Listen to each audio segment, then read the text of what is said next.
מה זה כל הסיפור הזה של הגביע בפרשת מקץ? מה בעצם רצה יוסף להשיג על ידי התחבולה הזאת של התמנת הגביע באמתחת בנימין? כיוון שאנחנו מכירים את סוף הסיפור, אז אנחנו עלולים לחשוב שבעצם יוסף רצה להחזיר בתשובה את אחיו ולבחון עד כמה הם מסוגלים למסירות נפש על מנת להציל את בנימין. אבל זה אנחנו יודעים בדיעבד, מה יוסף חשב באותה השעה. הפתרון נמצא, לפי עניות דעתי, בתחילת הפרשה, כאשר ליוסף נולדים במצרים שני בנים, מנשה ואפרים. השמות שלהם מוסברים בכתוב.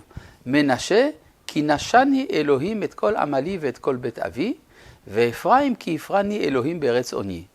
בעצם אנחנו מבינים את זה באופן אובייקטיבי לגמרי, נראה שיוסף רצה להתנתק מבית אבא. הוא בעצם רוצה לשכוח את אביו, והוא רוצה להצליח במצרים.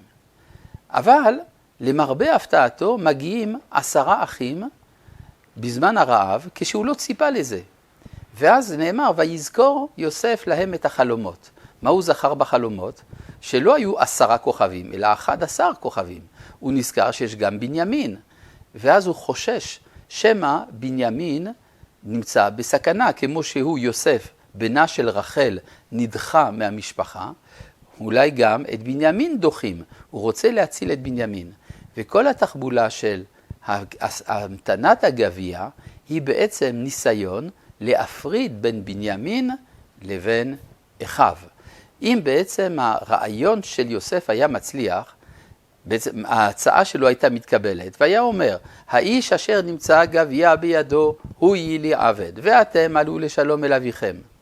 יכול להיות שיוסף חשב שאכן ההצעה הזאת תתקבל, ואז בנימין יישאר איתו במצרים, והאחים לעולם לא ישובו אליו. הוא לא ציפה שיהודה לא ייתן לו. שיהודה כבר מבין שיש ערבות בין האחים, כל ישראל ערבים זה לזה, ממד הכלל כבר נולד. וזה מה שבעצם יראה בסופו של דבר את הכישלון ברצון של יוסף לנתק את בנימין מאחיו, כפי שאנחנו נראה בפרשה הבאה.